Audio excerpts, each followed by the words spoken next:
ये कहानी है भानपुर की, जो कि एक गांव था। ये एक बहुत ही खुशहाल गांव हुआ करता था। भानपुर गांव में 4 दोस्त रहा करते थे। ऋतिक, करण, अमन और राहुल। ये चारों एक दूसरे के बिना ना कहीं जाते, ना कुछ खाते, ना ही सोते। इनका मेल मिलाप एक दूसरे से बहुत ज़्यादा था और एक दूसरे को जान से भी ज़्यादा प्यार करते थे। लेकिन करण एक लड़की से प्यार करता था, जिसका नाम श्रुति था।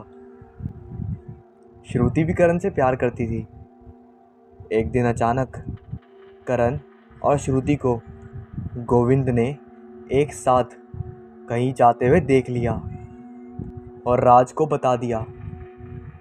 राज ने अपने नौकर मन्नू और राजू के साथ मिलकर करण और श्रुति को जिंदा जला दिया। करण ऋतिक का भाई था, इसलिए करण की अस्थियां विसर्जित कर दी गईं, जिससे करण की आत्मा को शांति मिल सके। श्रुति के बारे में यह अफवाह फैला दी गई कि वो किसी के साथ भाग गई है या मर गई है। एक दिन जब तांत्रिक को किसी का कंकाल मिला, तो तांत्रिक ने अपनी काली शक्तियों से उसको जिंदा करने की कोशिश करी और तभी श्रुति फिर से जिंदा हो गई, वो भी एक चुड़ैल के रूप में। तांत्रिक ये देखकर अपनी सिद्धियों पर नाश करने लगा। मरेगा, मरेगा, मरेगा। तांत्रिक ने कहा, कौन मरेगा? कौन चुड़ैल, कौन? श्रुति ने कहा, तुझे मतलब? तांत्रिक ने कहा, मैंने तुझे नया जीवन दिया है, समझी? श्रुति ने गुस्से में कहा, तो मैं तुझे मौत दे दूंगी। तांत्रिक ने कहा, हमको मिलकर इस दुनिया पे राज करना है। श्रुति ने कहा, राज तो मैं करूंगी, मगर उससे पहले तू मरेगा। तांत्रिक ने कहा, नहीं, नहीं। उसके बाद चारों तरफ एक गहरी शांति छा गई। लगभग 20 साल बीत चुके थे। मोहन अपनी ज़िंदगी से काफ़ी निराश हो गया। जब उसे जॉब नहीं मिली, तो वो अपने गांव भानपुर आने की तैयारी करने लगा। तो उसका दोस्त यश भी उसके साथ चलने की तैयारी करने लगा। वो दोनों ही जिप्सी से गांव के लिए चल दिए और इस तरफ मनोज की बेटी काव्या, जिसे मनोज ने लंदन में पढ़ने के लिए भेजा था। मनोज ने चुड़ैल को सिद्ध पुरुषों की मदद से उसी के घर के सामने वाले बरगद के पेड़ में उसकी आत्मा को कैद कर दिया, जो उस चुड़ैल के आंगन में पेड़ था, जिससे पूरे गांव में खुशहाली फिर से लौट आई। काव्या के आने की खुशी में मनोज ने सबको खाने पे बुलाया। सब लोगों ने काव्या को आशीर्वाद दिया। रात भी काफ़ी होने लगी थी। सब लोग अपने अपने घर जाने लगे। काव्या भी उनके साथ गांव में घूमने लगी। तभी काव्या की माँ ने उसे रोक लिया और समझाने लगी।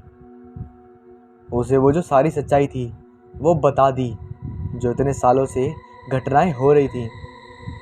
ये सब जानकर काव्या ज़ोर ज़ोर से हंसने लगी और बोली, मम्मा, आप इन सब चीज़ों को मानती हो क्या? मैं देखती हूँ कौन है चुड़ैल। उस चुड़ैल की बच्ची को तो मैं बताऊंगी। काव्या की माँ ने कहा, बेटी ऐसा नहीं करते। उसे डांट कर वो अपने कमरे में जाने को कह रही थी और काव्या ने ऐसा ही करा। अगली सुबह जब काव्या गांव में निकलती है, तो मोहन अपने दोस्त यश के गांव में एंट्री करता है। मोहन और काव्या एक दूसरे से टकरा जाते हैं। काव्या कहती है, अंधे हो क्या, दिखता नहीं है? मोहन चुपचाप आगे चलने लगा। तभी काव्या छूटते ही कहती है, एक तो एक लड़की को जानबूझ के टक्कर मारते हो और ऊपर से सॉरी भी नहीं बोलते। कहाँ से आते हैं ऐसे बदमाश? मोहन ने कहा, लेकिन अंधी होकर तो आप चल रही थी, तो सॉरी आप बोलोगी। काव्या कहती है, यह सड़क तुम्हारे बाप की नहीं है, ठीक है ना? मोहन गुस्से में आ जाता है और वो छूटते ही बोलता है, तो ये सड़क क्या तुम्हारे बाप की है? यश इन दोनों का झगड़ा देख रहा था, तो वो दौड़ा दौड़ा इनकी तरफ आता है। यश मोहन को बोलता है, क्या हुआ भाई? मोहन कहता है, कुछ नहीं मेरे भाई। काव्या कहती है, मन ही मन में, तुझे तो मैं बाद में देखती हूँ। मोहन अपने घर के लिए जाता है और कहता है, यार कितनी धूल है यहाँ पर, घर की सफाई करते हैं। यश कहता है, सही कहा तूने यार। तभी कोई दरवाज़ा खटखटाता है। मोहन कहता है, कौन हो भाई और यहाँ कैसे? बाहर असलम खड़ा था। असलम कहता है, भूल गए हो क्या भाई मुझे? मैं तेरे बचपन का दोस्त असलम। मोहन सोचते हुए कहता है, तो असलम तू कितना बड़ा हो गया यार। असलम कहता है, और तू भी। मुस्कुराते हुए दोनों गले मिल जाते हैं। मोहन कहता है, और सब बढ़िया? असलम कहता है, हाँ सब कुशल। तेरी मम्मी पापा कैसे हैं, वो नहीं आए यहाँ पर? मोहन कहता है, उनकी कार एक्सीडेंट में मौत हो गई थी। मोहन कहता है, इससे मिल, ये मेरा दोस्त, मेरी जान, यश। तीनों खूब गप्पे मारते हैं। असलम कहता है, यार इस गांव में एक बला भी है, भाई प्लीज़ रात में कोई मत निकलना, ठीक है ना? मोहन यश से कहता है, ये असलम पागल हो गया है क्या? इस ज़माने में भी भूत प्रेत जैसी बातें कर रहा है। चल मैं सिगरेट पीने जा रहा हूँ, चल रहा है क्या? यश कहता है, हाँ हाँ चल। रात के करीब 11:30 बज रहे थे। यश कहता है, इस गांव में दुकान है भी या नहीं? मोहन कहता है, चल आगे चलते हैं। यश कहता है, लेकिन असलम ने तो रात में गांव में निकलने के लिए मना किया था, किसी ने देख लिया तो गड़बड़ हो जाएगी। मोहन कहता है, क्या हुआ, अब क्या सोच रहा है? यश कहता है, कुछ नहीं। मोहन, असलम ने क्या कहा था याद है ना? किसी के आने से पहले हमें निकलना होगा। मोहन ने कहा, वो सामने देख, कितना बड़ा पेड़ है। यश ने कहा, हाँ भाई ये तो बहुत बड़ा पेड़ है, लेकिन मुझे एक बात समझ नहीं आई, यहाँ पे जितने भी घर हैं वो सब टूटे फूटे क्यों हैं? मोहन को ना जाने अचानक क्या हो जाता है, उसके कदम अपने आप उस पेड़ के पास आकर रुक जाते हैं। यश कहता है, मोहन रुक, मैं आ रहा हूँ। वो भागता हुआ मोहन के पास आता है। यश कहता है, मोहन चल यहाँ से, रात काफ़ी हो चुकी है। मोहन जैसे ही पेड़ को हाथ लगाने वाला होता है कि यश कहता है, भाई चल यहाँ से, यहाँ पर इतने तावीज़ क्यों बंधे हुए हैं? कहीं कहीं असलम सच तो नहीं बोल रहा था? अगली सुबह होती है। जब असलम मोहन के पास आता है तो यश असलम से पूछ बैठता है, असलम इस गांव में जितना बड़ा पेड़ है। तभी असलम बीच में टोकते हुए कहता है, किस किस पेड़ की बात कर रहे हो तुम? यश कहता है, वो जो बरगद का पेड़ है।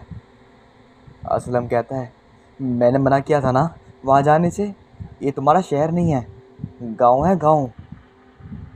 यश कहता है, नहीं, वो मोहन को तलब लगी थी तो इसलिए हम दोनों निकल पड़े।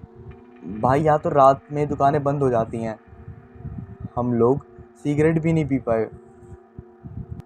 मोहन कहता है, ऐसा क्या है वहाँ पर? असलम कहता है, बताया था ना, एक बहुत बुरी बला है। यश बोल उठा, क्या बुरी बला है भाई, हमें बता तो सही। असलम कहता है, चुड़ैल। गांव वाले तो ये कहते हैं कि जिस तांत्रिक ने उसे नया नया दिया था जन्म, सबसे पहले उसे ही मार दिया। इसके तुरंत बाद गांव में से किसी एक आदमी ने उसे सिद्ध महात्मा की मदद से वहाँ पर कैद तो करा दिया, लेकिन कहा जाता है कि अगर गलती से भी किसी ने उस पेड़ में से वो कील निकाल ली, जो कि कील ठोकी गई है बरगद के पेड़ में, जिसके बाद वो आत्मा हमेशा के लिए आज़ाद हो जाएगी।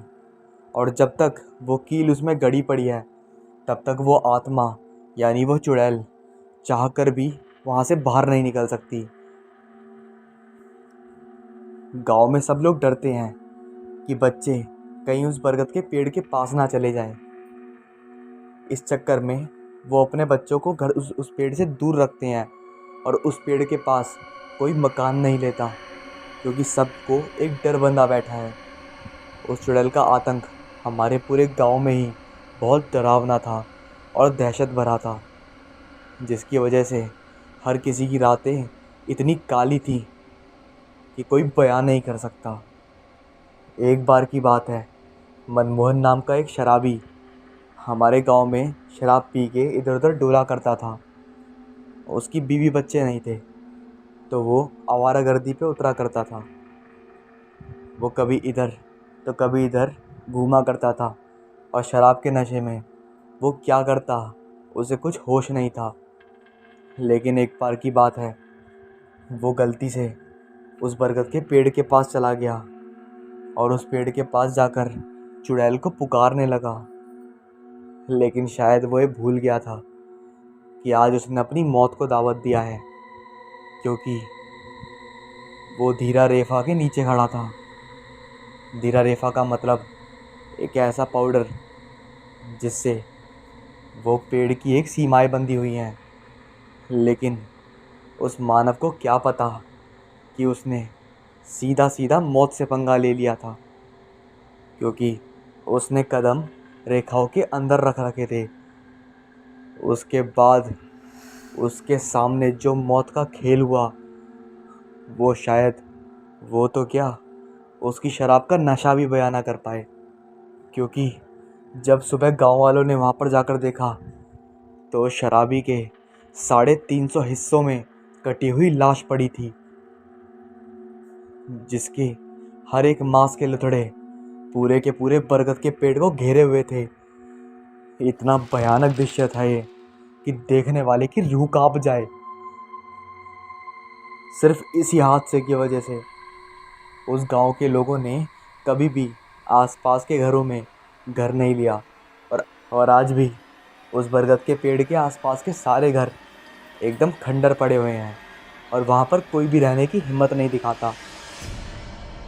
ये सब सुनने के बाद मोहन और यश दोनों के दोनों हंसने लगे और कहने लगे, यार ये आजकल की बातों को तू कैसे मान लेता है? असलम, माना तू गांव का है और यहाँ की सोच थोड़ी पुरानी है, लेकिन इसका मतलब ये नहीं कि हम कुछ भी माने। भाई मेरे, साइंस ने इतनी तरक्की कर ली है, इंसान चांद तक पहुँच गया है, और तुम आज भी भूत पिशाच डायन इन सब चीज़ों पे अटके हुए हो, जो कि सिर्फ अंधविश्वास है। असलम ने कहा, भाई मैं इस बात को जायज़ मानता हूँ, क्योंकि हमारे में भी जिन होते हैं। और मैं तो सिर्फ इतना जानता हूँ कि अगर खुदा है तो शैतान भी ज़रूर है। अब तुम मेरे दोस्त हो, इसलिए मैंने तुम्हें बताया, वरना गांव में किसी को बताने की इजाज़त नहीं है। लेकिन आगे तुम्हारी मर्ज़ी, तुम्हें जो करना है करो, अब मैं तुम्हें नहीं रोकता।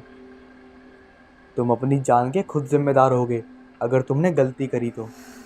बाकी मेरे भाई, मैं तुम्हें अभी भी समझाता हूँ, गलती से भी उस शैतानी खेल का मजाक मत बनाओ, वरना अंजाम बहुत दहशत भरा होगा। इसके बाद असलम अपने मटके की दुकान को संभालने के लिए चला गया और मोहन और यश भी। अब धीरे धीरे इनके दिल में भी डर बैठ रखा था, लेकिन ना जाने क्यों मोहन के मन में अभी भी उस शैतानी आफत के लिए मजाक सूझ रहा था। तो उसने यश को बताया कि यश, मुझे लगता है गांव वाले पागल हैं, चला एक काम करते हैं, मैं कल अपने चाचा के लड़के से, जो कि पास के गांव में ही रहता है, उसके साथ जाकर ईएमएस गॉस मीटर ले आऊँगा, जो कि भूतों को नापने की एक मशीन होती है, जिससे ये पता लगता है कि भूत असल में है या नहीं। उसका इस्तेमाल ज़्यादातर लोग पैरानॉर्मल इन्वेस्टिगेटर करते हैं। तो मैं सोचता हूँ कि एक बार देखे तो सही कि आखिर है क्या वहाँ पर, या फिर ये लोग सिर्फ हमारे साथ कोई प्रैंक कर रहे हैं, या तो इन गांव वालों को ही बेवकूफ़ बनाया गया है। और तू यहीं रुकी और मेरा इंतज़ार करियो। यश ने कहा ठीक है। इसी के साथ मोहन निकल गया अपने चाचा के लड़के के घर पर, और लगभग 6 घंटे बाद मोहन वापस घर पर आ गया और उसके हाथ में ईएमएस गॉस मीटर था, और साथ में उसके चाचा का लड़का भी था, जो इनके घर पे घूमने के लिए आया था। अब ये 3 हो गए थे, और तीनों के मन में एक डरावना ख्याल चल रहा था। इन्होंने सोचा क्यों ना आज रात 11:30 बजे वहाँ पर जाके देखा जाए कि आखिर भूत है भी या सिर्फ एक मजाक है। हालांकि उन्हें सीमांतरित रेखा अच्छे से याद थी कि वो कहाँ पर है, तो उन्होंने इस खेल को थोड़ा सुरक्षित करने का सोचा, क्योंकि उनकी नज़र में अभी भी ये था कि शायद गांव वाले सच भी हो सकते हैं और झूठ भी। मैं अगर आपको बता दूं कि ये तीनों काफ़ी समझदार थे, क्योंकि कहते हैं ना कि जब किसी को अपनी जान का डर हो तो उसकी समझदारी अपने आप झलकती है। तो इन तीनों का भी यही सीन था। अब मोहन ने ईएमएस गॉस मीटर पकड़ रखा था, और साथ में यश और उसके चाचा का लड़का रौनक, ये दोनों बरगद के पेड़ से दूर जाकर टूटे फूटे मकान में खड़े हो गए। अब यश और रौनक अपने भाई को ईएमएस गॉस मीटर का यूज़ करते हुए देख रहे थे, लेकिन तभी रौनक की नज़र किसी ऐसी चीज़ पर पड़ी जिसके बाद रौनक के ये मान लो दोनों पैर काट दिए हों, और अब वो भागने के योग्य ना हो, क्योंकि वो देख रहा था कि बरगद के पेड़ के ऊपर वो उसकी लकड़ी के पास जा, जालियों में एक औरत, जो कि इतनी डरावनी, जिसका कोई स्वरूप ना हो, वो अपने हाथ से पत्तों को साइड कर रही थी, और एक हंसी हंसते हुए, खून की हंसी, उसकी तरफ किसी जानवर की तरह अपनी दहशत भर देने वाली निगाहों से देख रही थी। ये इतना डरावना नज़ारा था कि कमज़ोर दिल वालों का तो वही दम घुट जाए। लेकिन रौनक के मुंह से आवाज़ नहीं निकल रही थी, यहाँ तक कि वो यश को भी नहीं बता पा रहा था, क्योंकि उसकी नज़र उससे हट ही नहीं रही थी। और वो डायन, वो चुड़ैल सिर्फ मोहन को देख रही थी। ये मानो कि अभी वो कूद कर मोहन का सर धड़ से अलग कर देगी। मोहन ने जैसे ही ईएमएस गॉस मीटर बरगद के पेड़ की तरफ करा ही था कि तभी रेड सिग्नल शो होने लगे, और इतनी तेज तेज कि पूरे हॉल में आवाज़ गूंज गई। मोहन बंद करने की काफ़ी कोशिश कर रहा था, लेकिन ना जाने क्यों वो बंद हो ही नहीं रहा था, और वो गॉस मीटर उसके हाथ से छूटकर सीधा बरगद के पेड़ के पास आ गिरा। मोहन को पता था कि गॉस मीटर महंगा है, इसलिए वो बिना सोचे उस बरगद के पेड़ के पास दौड़ने लगा कि तभी रौनक ने चिल्ला के बोला, मोहन रुक जा। लेकिन शायद मोहन तक ये आवाज़ नहीं पहुंची थी, और वो जैसे ही रेखा के अंदर गया, तभी उसका गला पकड़कर किसी ने पेड़ के ऊपर खींच लिया, और उसके शरीर के अंदर अपने पैने नाखून डालकर उसका पेट फाड़ दिया, और उसके अंदर की आंतड़ियाँ निकाल निकाल के चारों ओर फेंक दी। जिसके बाद मोहन की मानो तड़पते तड़पते एक दिल दहला देने वाली मौत हो गई हो, जिसके साक्षी रोहन और यश खुद ही थे। लेकिन ना जाने क्यों यश को अभी भी वो चुड़ैल नज़र नहीं आ रही थी। उसे सिर्फ ये दिख रहा था कि मोहन की एक दर्दनाक मौत हो चुकी है, लेकिन एक भाई के बिना नहीं रह सकता। इसलिए वो भी उस बरगद के पेड़ की तरफ दौड़ने लगा। रौनक ने खूब रोकने की कोशिश करी, उसका हाथ पकड़ा, लेकिन वो उसे कायर कहकर पेड़ के पास दौड़ पड़ा। लेकिन जैसे ही वो पेड़ के पास आया, तभी वो वहाँ पर बैठ गया और बैठकर ना जाने क्यों यश अपना सिर उस मांत्रिक कील पे ठोकने लगा। उसका सर कील में घुस चुका था, लेकिन ना जाने क्यों वो बार बार कील में अपना सर मारे जा रहा था। ये मानो कि उसे फर्क ना पड़ रहा हो कि वो क्या कर रहा है, या फिर वो कोई इंसान ना होकर कोई ज़ॉम्बी हो जिसे दर्द से कोई लेना देना है ही नहीं। रौनक ने ये दोनों नज़ारे इतने खतरनाक देखे थे कि वो वहीं पर बेहोश हो गया और उस पुराने घर के अंदर ही वो गिर पड़ा। और इसके बाद एक सुबह हुई। गांव वालों ने रौनक के मुंह पे पानी मारा और उसे एक भयानक दृश्य दिखाया, जहाँ पर उसने देखा कि एक पूरा बरगद का पेड़ मांस के लोथड़ों से भरा हुआ है और जो मंत्रित कील थी वो पूरी की पूरी बाहर निकली हुई है और बरगद के पास गिरी हुई है। और जो रेखा थी वो पूरी की पूरी मिटी हुई थी। ये मान लो किसी ने उस रेखा पर अपना गुस्सा निकाला हो। रौनक समझ गया कि अब क्या हुआ है और आगे क्या होने वाला है। गांव वालों ने रौनक को बताया कि इन बच्चों ने जो करा है, उसके बाद ये गांव तो छोड़ो, इसके अगले गांव भी सुरक्षित नहीं है। और अगर कुछ ना किया गया जल्दी से तो इतनी जानें जाएंगी कि लाशें उठाना मुश्किल हो जाएगा। और ये बरगद का पेड़ तो अभी कम बलि लिए बैठा है। तुम्हें पता नहीं, जब से वो छूटी है तब से वो 3 जानें और ले चुकी है। रौनक ने पूछा किसकी? गांव वालों ने बताया मेघा, मेघा के 1 साल के बच्चा और सतीश, इन तीनों की।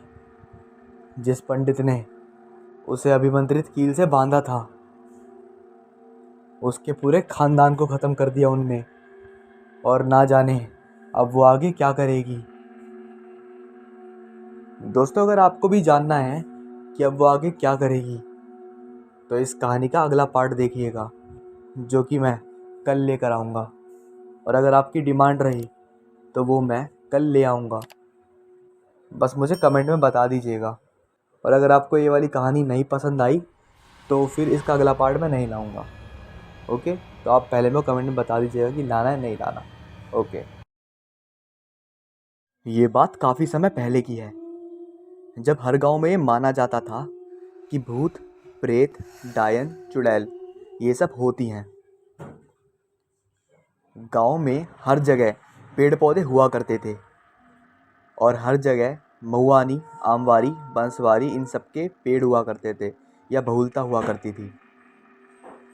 एक गांव से दूसरे गांव में जाने के लिए गांव की मेड़ों का ही सहारा लेना पड़ता था।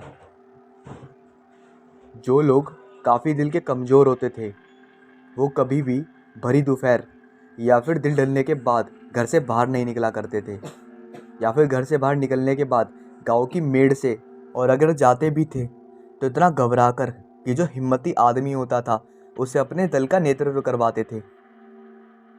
और साथ ही अपने साथियों को चेतावनी भी दिया करते थे कि अगर कोई भी तुम्हें पीछे से आवाज़ लगाए या फिर कोई भी हरकत हुई तो तुम्हें पलट कर नहीं देखना।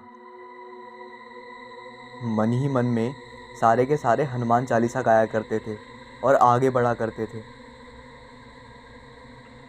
उस वक्त ग्रामीण क्षेत्र में वहाँ पर डॉक्टर नहीं हुआ करते थे। उस समय वैद्य जी हुआ करते थे, जो गाँव के मरीजों का इलाज जड़ी बूटियों से करा करते थे या फिर नब्स टटोल के करा करते थे। एक बार अमावस की घनी काली रात थी और हमारे ही गांव में एक व्यक्ति को सर में काफ़ी दर्द होने के कारण वो काफ़ी परेशान हो गया था। उसके परिवार वालों ने आसपास वैद्य जी को दिखाना सही समझा, लेकिन उससे पहले उन्होंने काफ़ी घरेलू नुस्खे भी आजमाए थे।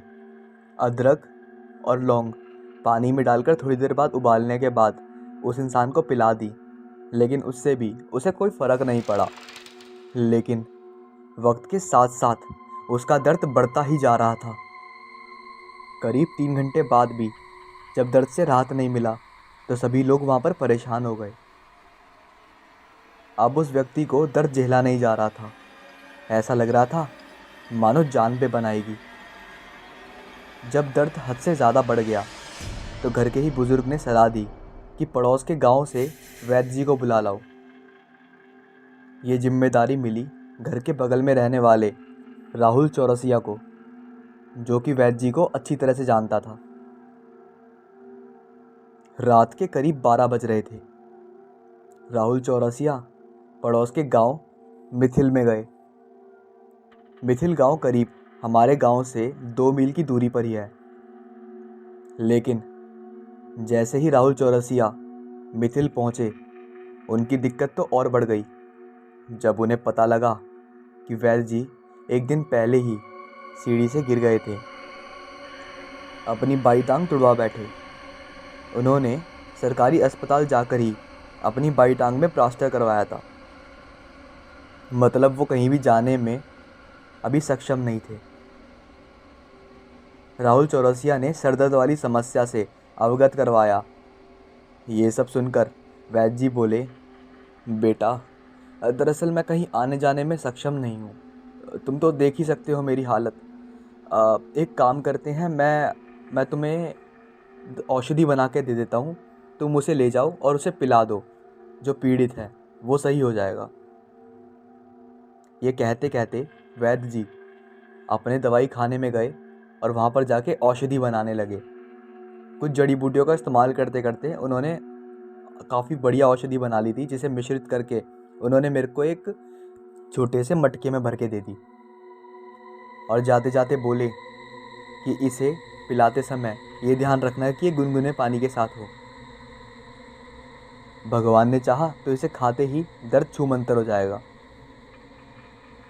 राहुल चौरसिया औषधि लेकर खुशी खुशी अपने गांव की तरफ निकल पड़ा। राहुल चौरसिया जिस रास्ते से जा रहे थे, उसी रास्ते में एक लकड़ी का बना हुआ पुल पड़ता था, जो कि मुगलों के समय का बना हुआ था, लेकिन आज भी उसी मजबूती के साथ नदी के ऊपर खड़ा हुआ था। उस नदी की वहाँ गहराई और धार ज़्यादा होने की वजह से वहाँ बहुत से लोगों ने अपनी जान गंवाई थी। उस नदी के बारे में गांव वाले कहते थे कि एक समय एक परिवार हुआ करता था अंग्रेज़ों के समय पर, जिसमें एक मज़दूर अपने बच्चे और बीवी के साथ उस नदी के किनारे रहता था। उसकी एक झोपड़ी थी। तो एक बार एक अंग्रेज़ अफसर की नज़र उसकी बीवी पर पड़ गई और उसकी बीवी काफ़ी सुंदर थी, जिसकी वजह से वो अंग्रेज़ अफसर उस पर मन मोहित हो गया। और जैसे ही उस अंग्रेज़ अफसर ने अपनी हुकूमत चलाई और उसकी ताकत पर उसने उसकी बीवी को छीनने की कोशिश करी, उस मज़दूर ने उस अंग्रेज़ अफसर पर चाकू की धार से 4 बार हमले करे, जिसकी वजह से उस अंग्रेज़ अफसर की वहीं पर मौत हो गई। इसके बाद जब अंग्रेज़ी हुकूमत को ये पता चला कि उनके साथी को किसी भारतीय ने मार दिया है, तो वो लोग उस परिवार को उस पुल के ऊपर लेके गए और वहाँ पर उसके पूरे परिवार का सर धड़ से अलग करके उसी नदी में फेंक दिया। यहाँ तक कि उनके 2 साल के बच्चे को भी नहीं छोड़ा, क्योंकि अंग्रेज़ी हुकूमत ये चाहती थी कि आसपास के लोगों में भी उनका खौफ बना रहे और कोई ऐसा करने की ज़रूरत ना करे। लेकिन तब से ही वो पुल एक भूतिया पुल के नाम से जानने लगा, क्योंकि वहाँ पर काफ़ी ऐसी हरकतें हुई थी और काफ़ी लोगों ने अपनी जान भी गंवाई थी। लेकिन काफ़ी लोग इसके चश्मदीद गवाह भी हैं। कि वहाँ पर आज भी वो भूत दिखता है, लेकिन लोग उसे छलावा कहते हैं क्योंकि वो छल से लोगों के प्राण हर लेता है। उसका खौफ इतना था कि लोग रात को उधर जाने से भी कतराते थे। यदि भूलवश चले भी गए तो वहीं पुल के दूसरी छोर पर सफ़ेद फूल का चढ़ावा कर देते थे ताकि वो किसी को आहत ना करे। ऐसा करने पर वो जो भूत था वो कभी किसी को परेशान नहीं करता था। यहाँ तक कि वहाँ से गुजरने वाले कोई भी व्यक्ति अनजाने में भी वहाँ वो सफ़ेद फूल रखना भूल गया तो वो भूत उस आदमी की इस हरकत को अपने लिए ललकार समझ बैठता था और उस व्यक्ति को वहाँ से उठाकर फेंक देता था। इसलिए लोग वहाँ सफ़ेद फूल जरूर चढ़ाते थे। ये एक तरह से उस भूत के परिवार के लिए श्रद्धांजलि होती थी उन लोगों की तरफ से। अभी राहुल चौरसिया उस पुल से थोड़ी दूर पर ही थे कि अपनी आदत से मजबूर उन्होंने सिगरेट की डिब्बी खोली और वो सिगरेट पीने लगे और सफ़ेद फूल उनके बैग में ही रखे थे। सिगरेट के धुएं से वो भूत मचल बैठा। जब राम चौरसिया बीच पुल पर पहुंच गए तो उन्होंने ये सोचा कि इस सिगरेट को इसी नदी में फेंक दी जाए, तब पुल को पार कर लेंगे। लेकिन वो ये भूल गए थे कि पुल पे आने से पहले उन्हें फूल चढ़ाना पड़ेगा और सिगरेट पीने के चक्कर में वो ये भूल बैठे थे और उन्होंने ना जाने अनजाने में ही मौत को दावत दे बैठी थी। जैसे ही उन्होंने बुझी हुई सिगरेट उस नदी में फेंकी, वो छलावा उनके सामने प्रकट हो गया। अचानक छलावे को देखकर सारा माजरा समझ गए। उनको अपनी भूल पर बड़ा पछतावा हुआ, लेकिन अब वो कर भी क्या सकते थे। उन्होंने हाथ जोड़कर छलावे से निवेदन की कि उन्हें जाने दिया जाए। वो गांव में किसी व्यक्ति के लिए आवश्यक औषधि लेकर जा रहे हैं, लेकिन छलावे ने उनकी एक भी नहीं सुनी। राम चौरसिया ने कहा कि वो हरकत उनसे भूलवश हुई है, लेकिन छलावे ने उनकी एक ना सुनी और उसने राम चौरसिया के सामने एक प्रस्ताव रख दिया। वो प्रस्ताव ये था कि जब तक वो छलावा उनसे हार नहीं जाता तब तक उनको उससे कुश्ती लड़नी पड़ेगी, नहीं तो उसको पुल से नदी में धकेल देगा। अब मरता क्या ना करता, इसलिए राहुल चौरसिया ने कुश्ती खेलने के लिए हाँ कर दी। उन्होंने मटके को किनारे पर रखा और छलावे के पास सहमे सा खड़ा हो गया। थोड़ी देर में ही दोनों में पकड़म पकड़ाई और उठापटक शुरू हो गई। कभी राम चौरसिया भूत को आगे से पकड़ता तो कभी पीछे से लपकते, लेकिन छलावा बड़ी चालाकी से उनके टांगों के बीच अपनी टांग डालकर पटकनी दे देता। राहुल चौरसिया की हर कोशिश नाकाम हो रही थी। हर बार उनको मुंह की खानी पड़ रही थी। ना तो छलावा पटका पा रहा था और ना हिमांशु चौरसिया थककर हार मानने को तैयार था। दोनों में भीषण मलयुद्ध हो रहा था। वहाँ पर लड़ते लड़ते वक्त का पता ही नहीं चल रहा था कि कब सूरज हो गया और सूरज की लालिमा दिखने लगी। गांव में सभी लोग राहुल चौरसिया की चिंता कर रहे थे और सोच रहे थे कि ये कहाँ रह गया। गांव के जितने भी साहसी युवक थे उन्होंने संगठन बनाकर मशाल उठाई और राहुल चौरसिया को खोजने निकल पड़े। थोड़ी ही देर में उन सारे युवकों की टोली पुल के करीब पहुंची तो सभी ये नज़ारा देखकर चौकन्ने रह गए। छलावे की जब नज़र उस टोली पर पड़ी तो वो घबरा गया और अचानक ही पुलिया के नीचे भाग पड़ा। देखते ही देखते वो नदी में गायब हो गया।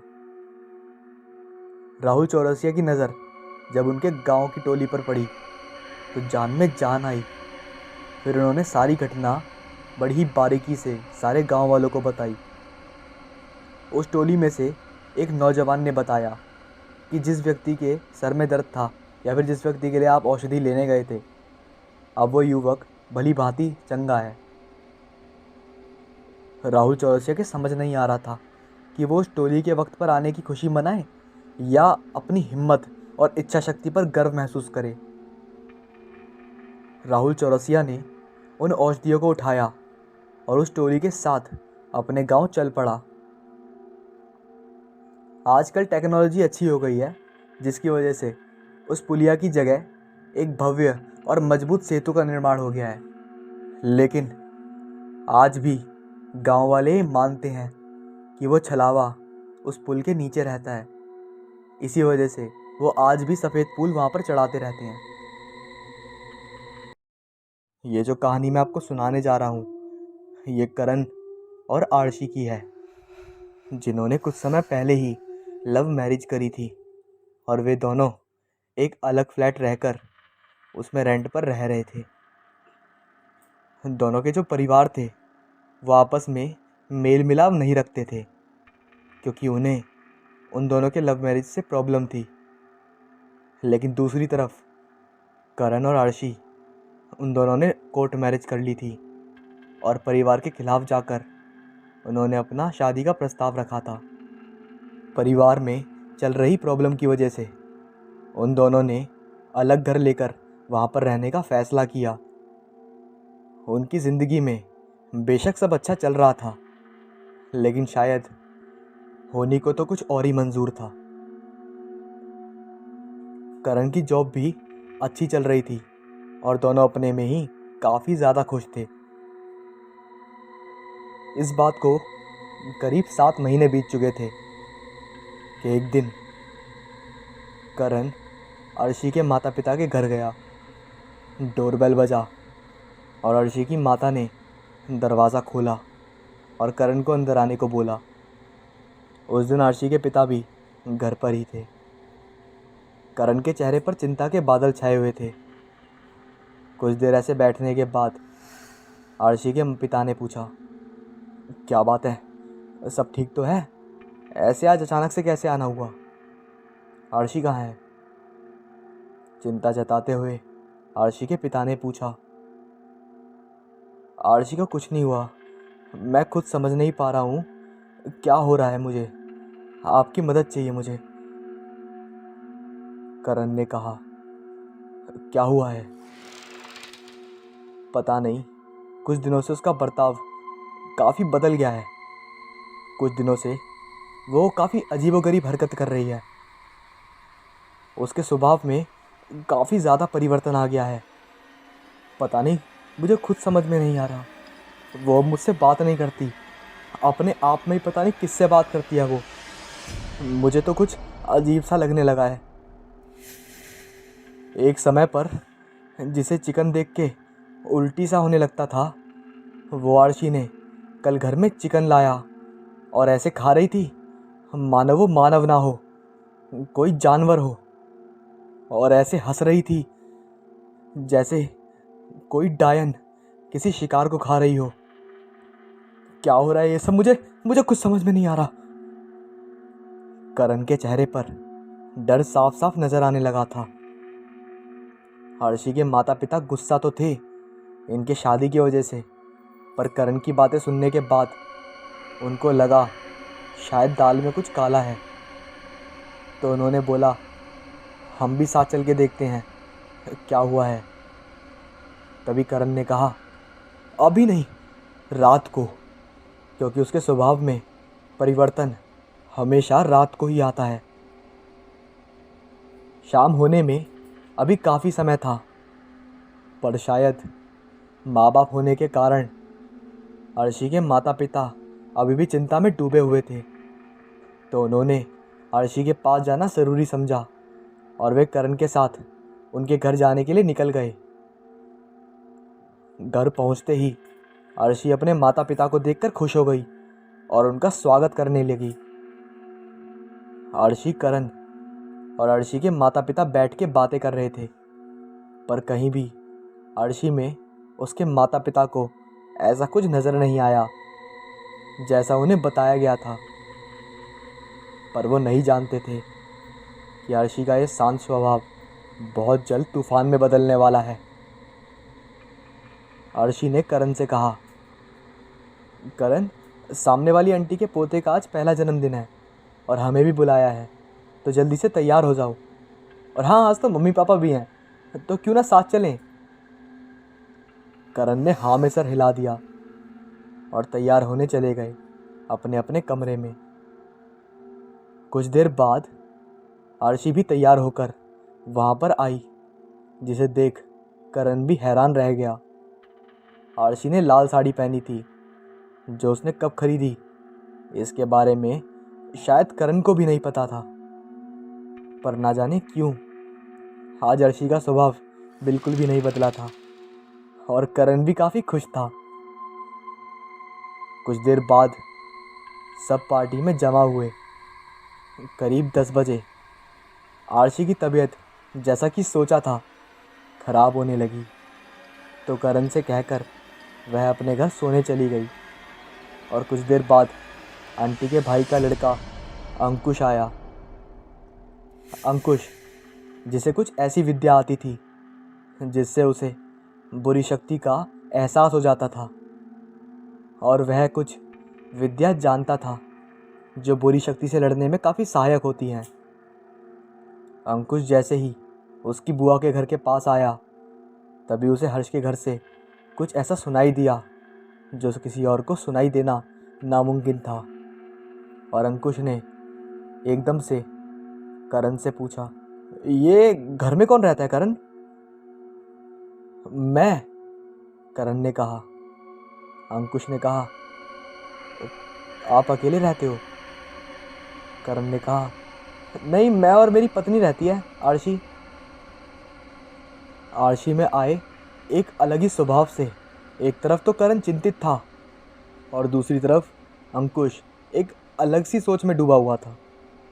करण के घर से अंकुश को जो आवाज़ सुनाई दी थी वो उसी के बारे में सोच रहा था। उसे सुनाई दिया था जैसे कोई भारी आवाज़ में सांस ले रहा हो और कुछ बोल रहा हो। अंकुश हर्ष के घर के दरवाजे के पास जाता है और उस वक्त अंकुश के रोंगटे खड़े हो जाते हैं। अंकुश समझ जाता है कि कुछ ना कुछ तो गड़बड़ ज़रूर है। वह एक हैरानी भरी आवाज़ में करण से दोबारा पूछता है, सही बताओ करण, यहाँ कौन रहता है? मैं और मेरी पत्नी अर्शी, मैंने बताया तो। करण का चेहरा देख अंकुश हालत समझ जाता है। वह करण को कुछ दूरी पर लेकर जाता है और करण से पूछने लगता है, पर करण पहले कुछ नहीं बताता। लेकिन जब अंकुश उसे बताता है अपने बारे में और यकीन दिलाता है कि वह करण की मदद कर सकता है, तब करण उसे आरजी के बारे में बताता है और काफ़ी रोता भी है। करण की सारी बात सुनने के बाद अंकुश करण से पूछता है, आपकी पत्नी के स्वभाव में बदलाव आया, उसे कितना वक्त हुआ है? यही करीब 1 हफ्ता, करण ने कहा। लेकिन करण, मुझे पहले पता करना है, ये जो कुछ हो रहा है वह कोई बुरी शक्ति है या नहीं? लेकिन कैसे? करण ने पूछा। अब जैसा मैं बताऊं बिल्कुल वैसा करना। और इतना कहकर अंकुश ने करण को कुछ चावल के दाने और एक नींबू दिया। करण ने अंकुश के कहे हुए मुताबिक काम करके वापस आया और फिर अंकुश ने उस मुट्ठी पर कुछ मंत्र बोलकर वहाँ पर फूंक मारी और करण को मुट्ठी खोलने को कहा। करण की मुट्ठी में रखे चावल के दाने और नींबू लाल हो गया था, जिसे देख अंकुश ने कहा, करण, आपकी पत्नी पर किसी बुरी आत्मा का साया है और जल्द कुछ नहीं किया गया तो हालत बिगड़ भी सकती है। तो हमें हमें क्या करना चाहिए? करण ने पूछा। हमें नहीं, आपको करना होगा। मुझे मुझे क्या करना होगा? अंकुश ने करण को एक मंत्र सिखाया और उसके बाद उसे मंत्रित किया हुआ धागा दिया और उसे आरशी के हाथ में बांधने को कहा और आरशी के सामने बैठकर 7 बार हनुमान चालीसा का पाठ करने को कहा। करण ने कहा, ठीक है भाई, लेकिन इसमें खतरा कितना होगा? अंकुश ने कहा, इसमें खतरा 30% है, लेकिन वो तुम्हारे ऊपर डिपेंड करता है कि तुम अपनी जान कितना उससे बचा सकते हो। करण ने दरवाज़ा खोला और सीधा आरशी के कमरे में घुस गया। लेकिन शायद भगवान की उस पर मेहर थी कि आरशी उस समय सोई हुई थी। करण डर डरता आरशी के बेड पर गया। तभी आरशी एक पता नहीं कुछ बड़बड़ा रही थी और गहरी गहरी सांसें ले रही थी। ये सुनते ही करण के हक्के बक्के खुल गए और करण जैसे कि मानो 1000 चींटियों ने उसे घेर रखा हो और एक साथ काट रही हो। लेकिन करण ने अपने इष्ट को याद करा और आरशी का हाथ पकड़ा। आरशी का हाथ जैसे ही करण ने पकड़ा, आरशी ने तुरंत उसके ऊपर मुंह करा और अपने दोनों घुटनों के बल पर बैठ गई और धीरे धीरे अपने अंगूठे के बल पे आने लगी। करण बहुत डर रहा था, लेकिन जैसे ही उसने आरशी की शक्ल देखी तो उसका डर मानो 100 गुना हो गया हो, क्योंकि आरशी की आंखें नहीं थीं और उसके पूरे मुंह पे नाखूनों के निशान थे और पूरा मुंह सफ़ेद था और खून साफ साफ दिख रहा था। इतना डरावना था वो नज़ारा कि वो शायद करण ही समझ सके। फिर भी शायद उसके अंदर हिम्मत ना जाने कहाँ से आ रही थी। उसने उसका हाथ नहीं छोड़ा। तभी आरशी ने एक धक्का मारा और करण सीधा अपनी अलमारी के पास जाके गिरा। करण अपने मन मन में भगवान का नाम ले रहा था और करण भागता हुआ आरशी का हाथ दोबारा पकड़ा और इस बार आरशी इधर उधर भागने की कोशिश कर रही थी। लेकिन तभी करण ने वो धागा आरशी के हाथ पे आधा बांध दिया। लेकिन तभी आरशी ने अपने नाखून भरे हाथ उसके चेहरे पर इतनी तेज़ मारे कि मानो 15 मिनट तक तो उसका कान सुन रहा और सेम निशान उसके चेहरे पर भी बन गया जो आरशी के चेहरे पर था। और अब करण के मुंह से खून ही खून बह रहा था, लेकिन फिर भी करण ने हिम्मत करी और आरशी के हाथ पे वो धागा पूरा बांध दिया। इसके बाद ना जाने क्यों आरशी एक जगह ही बैठ गई और एकदम शांत वो अपने अंगूठे के बल पे खड़े खड़े उसे देख रही थी।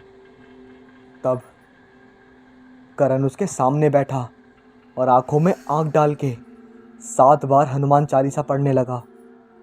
वो पढ़े जा रहा था और वो साया चिल्लाए जा रहा था। उसके अंदर से मानो कोई काला धुआं निकल रहा हो जो इधर उधर घूम रहा था, लेकिन ना चाहते हुए भी वो करण का कुछ बिगाड़ नहीं पा रहा था। करण बहुत तेज तेज हनुमान चालीसा पढ़ रहा था और जैसे ही 7वीं बार उसने हनुमान चालीसा पढ़ने की कोशिश करी, वो साया उसके मुंह पे बड़ी तेज़ आया, लेकिन वो उसे छू नहीं पा रहा था और उसे तेज तेज चिल्ला रहा था कि करण के कानों से खून बहने लगा। लेकिन फिर भी करण अपनी पूरी जान लगा रहा था और किसी न किसी तरह वो अपने प्यार को उस साये से आज़ाद कराना चाहता था। किसी तरह उसने आखिरी दोहा पढ़ने के बाद अपनी हनुमान चालीसा कंप्लीट करी। उसके बाद आरशी वहीं पर बेहोश हो गई और उसका चेहरा भी बदलने लगा। लेकिन करण अब मानो चलने की भी हालत में नहीं था। तभी आरशी के माँ बाप भागते हुए आए और उन दोनों को उठाकर अस्पताल ले गए। लगभग 1 महीने बाद करण को होश आया और जब डॉक्टर से उसने पूछा कि उसे हुआ क्या था, तब उन्होंने बताया कि उसकी बॉडी के अंदर एक जहर धीरे धीरे फैल रहा था जो आरशी में भी पाया गया है। लेकिन दोनों की सही वक्त पे इलाज होने के बाद और उसी वजह से उन दोनों की जान बच पाई और आरशी की जान एक चमत्कारी ढंग से बची है। ये मानो कि उसे भगवान ने बचाया हो। ये सुनते ही करण जैसे मानो एक शुक्रिया के मूड में बैठ गया हो। तभी आरशी के माँ बाप आए और करण के माँ बाप आए और दोनों के बीच एक तरह से एक सकारात्मक मेल मिलाप चालू हो गया और इसके बाद एक पूरा परिवार फिर से मिल गया और सब के सब एक साथ वापस रहने लगे। एक समय की बात है, 3 दोस्त एक जंगल से जा रहे थे। तीनों के नाम थे करण, ऋतिक और रोहन। अब जबकि तीनों मेला देखने गए थे, तो मेले की रौनक देख वे इस तरह खो गए कि उन्हें पता ही नहीं चला कि कब और कब रात हो गई। अचानक रोहन ने देखा, ये तो रात के 8 बज रहे हैं। तभी उसने अपने दोस्तों को बताया कि करण, ऋतिक, 7 के 8 बज रहे हैं, अब हम घर कैसे जाएंगे, क्योंकि रास्ता तो जंगल से होकर जाता है। अब जब वह इस जंगल वाले रास्ते पर पहुँचे, तब उनको एहसास हुआ कि हमने कितनी देर कर दी है। अब हम घर कैसे जाएंगे, क्योंकि उन्होंने सुन रखा था कि ये जंगल भूतिया है। अब उनको सिर्फ डर लग रहा था कि हम घर कैसे जाएंगे। कहीं सच में इस जंगल में हम फंस गए तो आत्माएं हमें ज़िंदा नहीं छोड़ेंगी। डरते डरते तीनों दोस्त आगे बढ़ रहे थे। तभी अचानक उनको लगा कि कोई हमारा पीछा कर रहा है। रोहन ने मुड़कर देखा तो एक सांप था। सांप को देखकर वो तीनों डर गए। अचानक सांप एक इंसान बन गया। उस इच्छाधारी सांप ने उन तीनों को घूर कर कहा, तुम तीनों इस भूतिया जंगल में इस समय क्या कर रहे हो? लगता है तुम्हें किसी ने बताया नहीं है कि ये जंगल भूतिया है। हमें मालूम है, पर तुम कौन हो? मैं भी एक आत्मा हूँ, लेकिन डरो मत, मैं तुम लोगों को कुछ नहीं करूँगा, बल्कि मैं तुम लोगों को इस जंगल से निकलने में मदद करूँगा। पर हम तुम्हारी बात पर भरोसा कैसे करें? तुम आत्माएं बिल्कुल भी भरोसे लायक नहीं होती। तुम आत्माएं किसी की भी जान ले सकती हो। मेरा यकीन करो, अगर तुम लोग जल्द से जल्द इस जंगल से नहीं निकले तो 12:15 पर तुम लोग उन आत्माओं का शिकार हो जाओगे जो कि बहुत बुरी हैं, और फिर तुम लोगों का इस जंगल से बचकर निकलना नामुमकिन हो जाएगा। 9:47 होने से पहले अगर तुम लोग नहीं निकले तो ये जंगल भूल भुलैया बन जाएगा और फिर तुम लोग मारे जाओगे। अभी भी उन तीनों को उसकी बात पर भरोसा नहीं हो रहा था कि वह आत्मा होकर इंसानों की मदद क्यों करना चाहता है। तब रोहन ने हिचकते हुए कहा, क्या तुम हमको कोई प्रूफ दे सकते हो कि तुम बुरे नहीं हो? तब उस इच्छाधारी नाग ने कहा, काश काश मैं तुम्हें अपनी कहानी बता सकता, पर अभी हमारे पास समय नहीं है। और तुम्हारी जानकारी के लिए बता देता हूँ, मैं हमेशा से यहाँ नहीं हूँ। मैं एक इच्छाधारी नाग ही था। तुम्हें तो मालूम ही है कि आत्माओं पर किसी का जोर नहीं चलता। मुझे इस जंगल के बारे में जानकारी नहीं थी और मैं भी तुम्हारी तरह इस जंगल में फंस गया था, और तभी इन आत्माओं ने मुझे अपना शिकार बना लिया था और अब मैं जीवित नहीं हूँ। खैर, इस भूतिया जंगल की कहानी तो मुझे भी सही से मालूम नहीं है, इसलिए मैं ये नहीं चाहता कि कोई मेरी तरह उन आत्माओं का शिकार हो जाए। अब अपने हाथ आगे करो। ये कहकर उसे इच्छाधारी नाग ने उन तीनों को कोई चमत्कार चीज़ दे दी जो रेत की तरह थी, और उसने कहा कि अगर वह आत्माएं कहीं से तुम्हारे सामने आ गई तो उन पर कोई चीज़ असर करे या ना करे, ये रेत ज़रूर काम करेगी। अब मेरे पीछे आ जाओ। ये कहकर वह इच्छाधारी नाग आगे चलने लगा और वो तीनों उसके पीछे पीछे चलने लगे।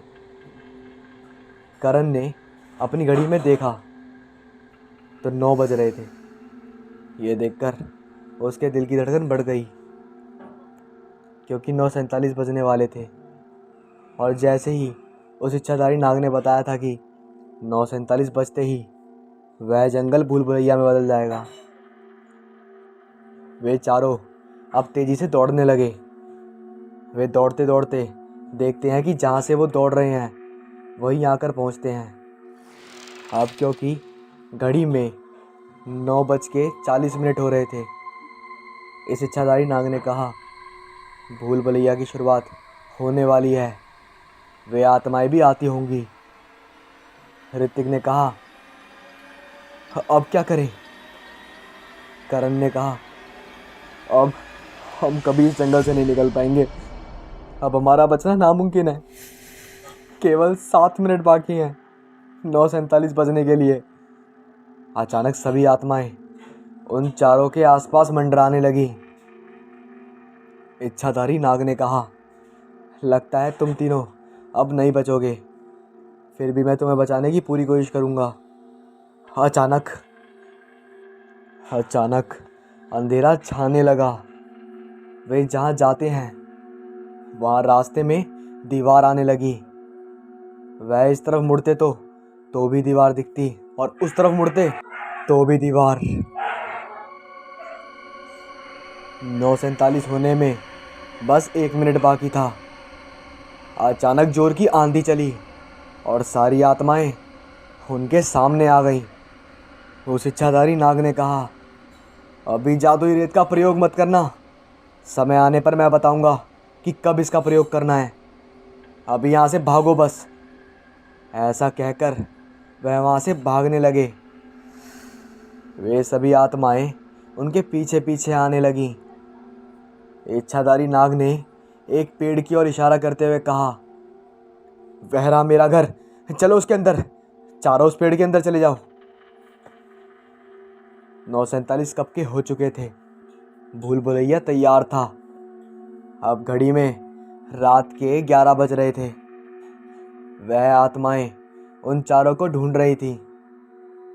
इच्छाधारी नाग ने कहा, जब तक सुबह नहीं हो जाती तब तक तुम लोग यहाँ से मत निकलना, अब चुपचाप सो जाओ।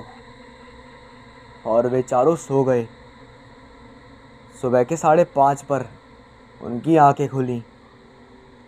अब वहाँ पर ना तो वह पेड़ था और ना ही वह अनजान मानव यानी इच्छाधारी नाग, और ना ही कोई भूल भुलैया थी। प्रतिदिन की तरह वो दिन भी फिर से सब कुछ गायब हो गया था। वो तीनों जल्द से जल्द जंगल से बाहर निकलना चाहते थे और उनकी कोशिश कामयाब भी रही। वो निकल गए। वह तीनों जब घर पहुँचे तो उनके परिवार वालों का रो रो कर बुरा हाल था। उन तीनों को देखकर सब खुश हो गए। सब ने पूछा कि रात भर कहाँ थे। तब उन तीनों ने बताया और झूठ बोलने की कोशिश करी। अरे हमारा एक दोस्त मिल गया था मेले में, उसने कहा चलो हमारे साथ, तो हम तीनों उसके घर चले गए थे और पता है हमने बहुत मज़ा किया। ऐसे बहुत सारी बातें उन्होंने करी उस बात को दबाने के लिए। उन तीनों ने मन में सोचा कि अगर अगली बार हमारी तरह कोई उस जंगल में फंस जाएगा तो हर बार तो वह इच्छाधारी नाग उन्हें बचाने नहीं आएगा। इसका कोई ना कोई उपाय तो ढूंढना होगा। इन तीनों ने सोचा, पहले हम ये पता करेंगे कि ये जंगल भूतिया कैसे हो गया, उसके बाद हम कोई अगला कदम उठाएंगे। उन तीनों ने पहले उस जंगल की भूतिया होने की बात सुन रखी थी।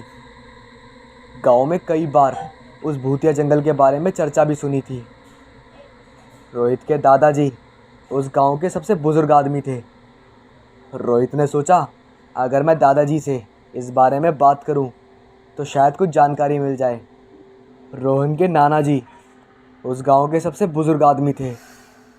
रोहन ने सोचा, अगर मैं नाना जी से इस बारे में बात करूं तो शायद कुछ जानकारी मिल जाए। ये सोचकर रोहन ने अपने नाना जी से पूछा, नाना जी, जब हम कल मेले से वापस आ रहे थे तभी एक आदमी ने हमको जंगल के रास्ते से आने से मना कर दिया।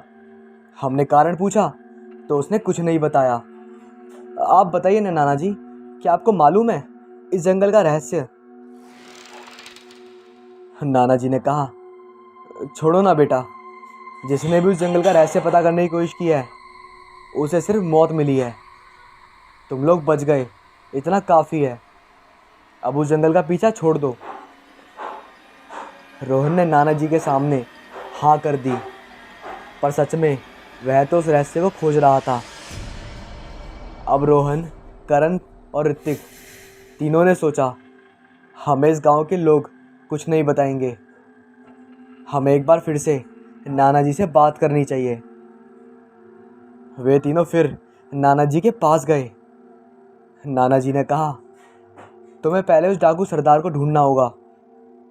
तीनों अचानक अचंभित होकर, डाकू सरदार? तुम यहाँ बैठो, ये कहकर नाना जी ने उन तीनों को बैठने का इशारा किया। वे तीनों बैठ गए।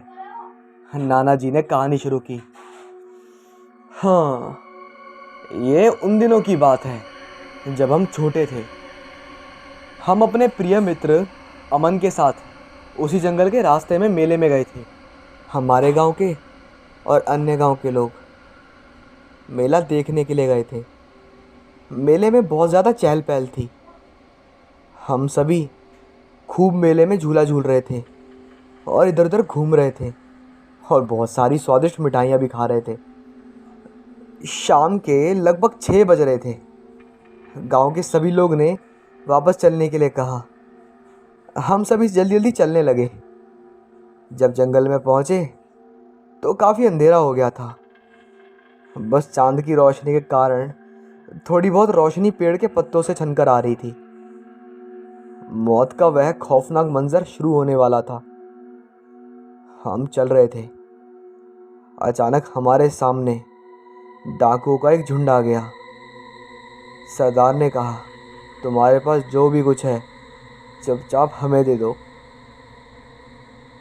सभी एक दूसरे को देखने लगे। किसी की हिम्मत नहीं हो रही थी कि उनके खिलाफ आवाज़ उठाए, क्योंकि उनके पास तलवारें और अन्य हथियार थे। सब ने अपने अपने सामान उन डाकुओं को दे दिए। वे डाकू हमेशा से उस जंगल में रहते आ रहे थे।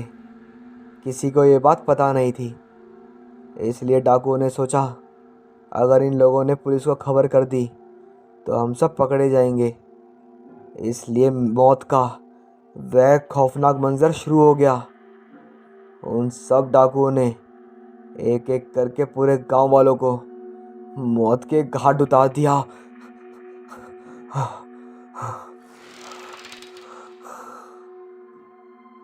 केवल कुछ ही गांव वाले बच गए थे जो वहां से भाग निकले। जो बच गए उन्होंने पुलिस को सूचना दी।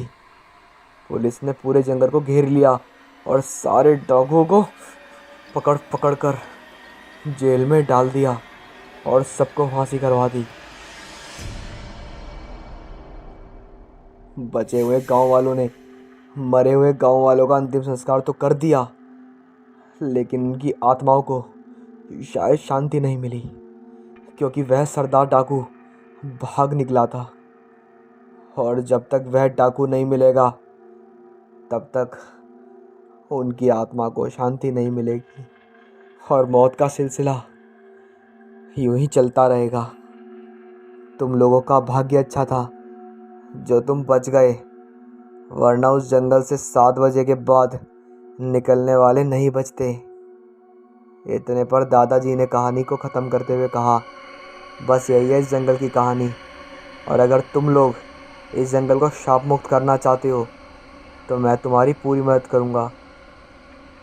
रोहन ने कहा, दादाजी एक आखिरी सवाल, आप उस डाकू को पहचान सकते हैं? दादाजी ने कहा, बेशक पहचान सकता हूँ। क्या आप हमारे लिए उस डाकू सरदार को स्केच बनवा सकते हैं? दादाजी ने कहा, बिल्कुल। करण ने कहा, मेरे चाचा जी स्केच आर्टिस्ट हैं, मैं आपको अभी मिलवाता हूँ उनसे। ऐसा कहकर करण ने अपने चाचा जी को कॉल किया और कहा, चाचा जी फ़ौरन मेरे घर पर आइए। लगभग 1 घंटे बाद चाचा जी घर पर पहुंच गए। हाँ तो दादाजी अब बताइए आप। दादाजी ने डाकू का पूरा हुलिया बता दिया। थोड़ी ही देर में स्केच तैयार था। अब उन्होंने उस स्केच की 5 प्रतिलिपि निकलवाई और आपस में बांट लिया। राहुल ने सबको समझा दिया कि किस तरफ जाना है।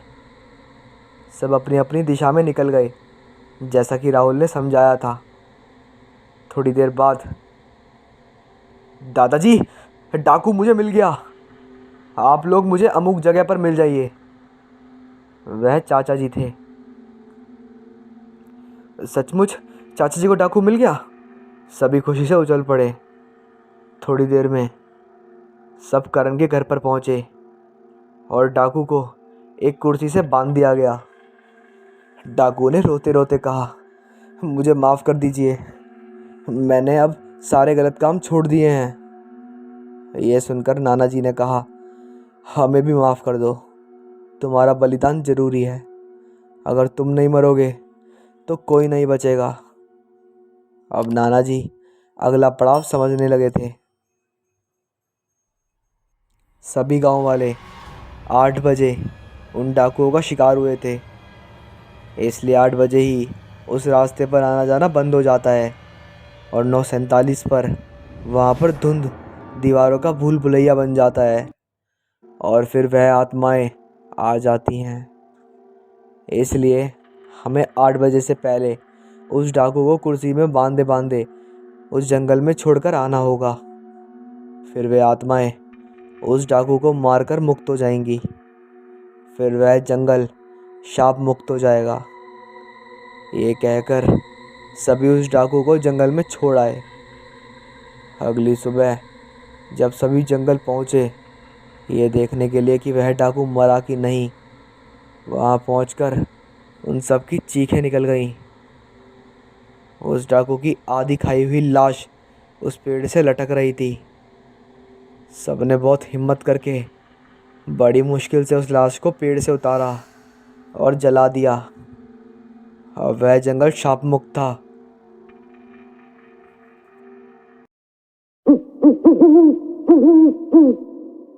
मेरा नाम विशाल है। वैसे तो मुझे कभी डर नहीं लगता, पर कभी आसपास जब किसी की मौत हो जाती है तो मुझे डर के मारे पूरी रात नींद नहीं आती। ऐसा ही कुछ आज का दिन है। आज मेरे मोहल्ले की रजनी आंटी की मौत हो गई है और अब शाम हो गई थी। अब से कुछ ही देर में रात भी हो जाएगी। और मेरे डर का कारण ये था क्योंकि जब किसी की मौत होती है तो कहते हैं तब 13 दिन तक उसकी आत्मा उसके घर के आसपास ही घूमती रहती है। आज वही सब सोचते हुए न जाने कब रात हो गई, पता ही नहीं चला। और अब मैं अपने कमरे में आकर सोने चला गया। सोते हुए अभी मुझे कुछ ही देर हुई थी और मेरा थोड़ी थोड़ी आँख भी लगने लगी थी। तभी किसी ने मेरा पैर पकड़कर नीचे की ओर खींचा। मैंने एकदम से उठकर देखा, पर वहाँ कोई नहीं था। मैं ये सोच ही रहा था कि ये सब क्या हो रहा है, क्योंकि ये मेरा कोई वहम नहीं हो सकता, क्योंकि मैं अपनी जगह से थोड़ा नीचे और खिसका हुआ था। अब मेरे दिल की धड़कन बढ़ चुकी थी। पहले तो मैंने अपने डर को थोड़ा काबू करा और उसे काबू करने के लिए टीवी देखने लगा। आधा एक घंटा टीवी देखने के बाद मैं सोने के लिए फिर अपने बिस्तर पर आ गया। पहले तो मुझे नींद नहीं आई, पर थोड़ी देर तक लेटे रहने की वजह से मेरी थोड़ी थोड़ी आँख अभी लगी रही थी। तभी एक बार फिर से किसी ने मेरा पैर पकड़कर नीचे की ओर खींचा। मैंने इस बार भी एकदम से उठकर देखा, पर वहाँ मुझे कोई नहीं दिखा। अब मुझे सर्दी के मौसम में भी पसीना आने लगा था। अब मुझे डर के मारे नींद नहीं आ रही थी और इसी डर को थोड़ा कम करने के लिए मैंने एक बार फिर टीवी ऑन कर दी और मैं टीवी देखने लगा। मैंने टीवी तो लगा लिया था, पर मेरे अंदर अभी यही सब चल रहा था कि ये क्या हो रहा है मेरे साथ, जो बार बार मेरे पैरों को खींच रहा है। कौन हो सकता है वो, और वो मुझे दिख क्यों नहीं रहा था? कहीं रजनी आंटी की आत्मा तो नहीं? ये सब मैं सोच ही रहा था। और मैं ये भी सोच रहा था कि ये सब मैंने सुना था और आज मेरा दिन देखो, आज मैं ये सब महसूस कर पा रहा था। काफ़ी देर तक टीवी देखने के बाद अब मुझे थोड़ी नींद सी आने लगी थी। वैसे ये सब होने के बाद मुझे नहीं लग रहा था कि अब मैं सो भी पाऊंगा, पर अब रात के 1 बज चुके थे इसलिए मैंने सोचा अब टीवी बंद कर देनी चाहिए। और जैसे ही मैं टीवी के स्विच के पास आया, तभी मुझे किसी चीज़ के खटखटाने की आवाज़ आई। मैंने पहले तो उस पर ध्यान नहीं दिया और मैं जैसे टीवी के स्विच को ऑफ करके अपने बेड की ओर बढ़ा, तभी एक बार फिर से किसी चीज़ के खटखटाने की आवाज़ आई। इस बार जिस ओर से आवाज़ आई थी, मैंने उस दिशा की ओर देखा तो जैसे मेरे अंदर का खून मानो जम गया हो। मुझे ऐसा लगने लगा था जैसे जैसे किसी ने मुझ पर एक साथ लाखों चींटियां छोड़ दी हो और वो सब एक साथ मुझे काट रही हो। मैंने देखा मेरे खिड़की के बाहर से रजनी आंटी खड़े होकर खिड़की को अपने हाथ से तपतपा रही थी और उसने वैसे ही कपड़े पहने थे जैसे वो पहले पहना करती थी और उनके बाल खुले थे और मुझे ही घूरे जा रही थी। उनको ऐसे अपने सामने खड़ा देख मैं डर से सहम सा गया था। अगर कोई डर नापने वाली मशीन होती तो उसमें मेरा डर सबसे ऊपर ही होता। वो आंटी अभी भी मेरे कमरे की खिड़की खटखटा रही थी और अब मेरे अंदर इतनी हिम्मत नहीं थी कि अपने कमरे से बाहर निकलकर सबके पास चला जाऊं। इसलिए मैंने अपने फ़ोन से अपने पापा को फ़ोन करा और बोला, पापा मुझे डर लग रहा है। पापा मेरी बात तुरंत समझ गए क्योंकि वो जानते थे मैं कभी डरता नहीं था। इसलिए पापा तुरंत मेरे कमरे में आ गए। पर पापा जैसे ही आए, वो आंटी वहाँ से गायब हो गई थी और पापा मुझे अपने साथ अपने कमरे में ले गए और मैं पूरी तरह वहाँ पर सेफ फील कर रहा था। और उसके बाद मैं पूरी रात वहीं रहा। और सुबह जब मैंने ये सारी बात सबको बताई तो मुझे पता चला कि वो आंटी मेरे मोहल्ले के और भी लोगों को दिख चुकी थी।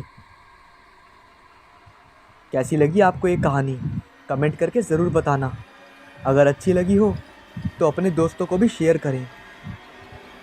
ये कहानी इस बात को सच साबित कर देती है कि किसी के मरने पर उसकी आत्मा 13 दिन तक अपने घर के आसपास ही भटकती रहती है। और ऐसा हमने कई जगह देखा है कि जब कोई मर जाता है तब उसकी आत्मा वहाँ के लोगों को दिख जाती है। बारिश सुबह से ही रुकने का नाम नहीं ले रही है और अब रात के 11 बज चुके हैं और बारिश अभी तक सुबह जैसी ही हो रही है। मैं खिड़की के पास खड़े खड़े बाहर बारिश ही देख रहा था।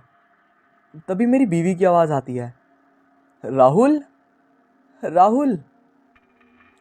फिर मैंने कहा, हाँ अभी आया। इतना बोलकर मैं कुछ ही कदम चला था, तभी मुझे याद आया कि मेरी बीवी तो 20 दिन पहले ही मर चुकी है। तो ये किसकी आवाज़ थी जो मुझे मेरा नाम लेकर बुला रही थी? मेरी बीवी के मरने के बाद से ही मैं घर में अकेला ही रहता हूँ। तो ये किसकी आवाज़ थी जो मेरा नाम लेकर मुझे बुला रही थी? फिर मैंने अपने मन में ही सोचा, हो सकता है मुझे उसकी याद आने के कारण कोई वहम हो गया हो। और यही सोचकर मैं अपने बिस्तर पर वापस की ओर जाने लगा और अपने बिस्तर पर जाकर लेट गया। लेटे रहने पर मुझे थोड़ी ही देर में मेरी आँख भी लग गई। आँख लगे अभी 1 घंटा ही हुआ होगा, तभी मेरे फ़ोन की घंटी बजी। फिर मैंने कहा, अरे कौन है इतनी रात को, सही से सोने भी नहीं देता। ये बोलकर मैंने अपना फ़ोन रखा और अपने कान से लगाया तो मुझे विश्वास ही नहीं हो रहा था कि ये कोई सपना है या कोई हकीकत, क्योंकि फ़ोन से आवाज़ मेरी बीवी की आ रही थी और वो बोल रही थी, राहुल मुझे आपकी याद आ रही है और मैं आपको लेने जल्दी आ रही हूँ। मैंने जैसे ही ये सुना तो जैसे मेरे अंदर का खून जन गया हो।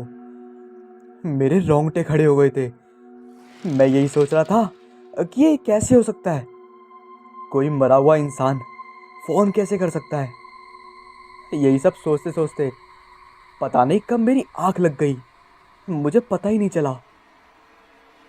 फिर उसके बाद दरवाजे की घंटी से मेरी आँख खुली तो मैंने अपने आप से कहा, अरे कौन है इतनी सुबह। ये बोलते हुए मैं दरवाजे को खोलने के लिए उठा और जैसे ही मैंने दरवाज़ा खोला तो मैंने देखा बाहर मोहन खड़ा था। मोहन मेरा दूध वाला है।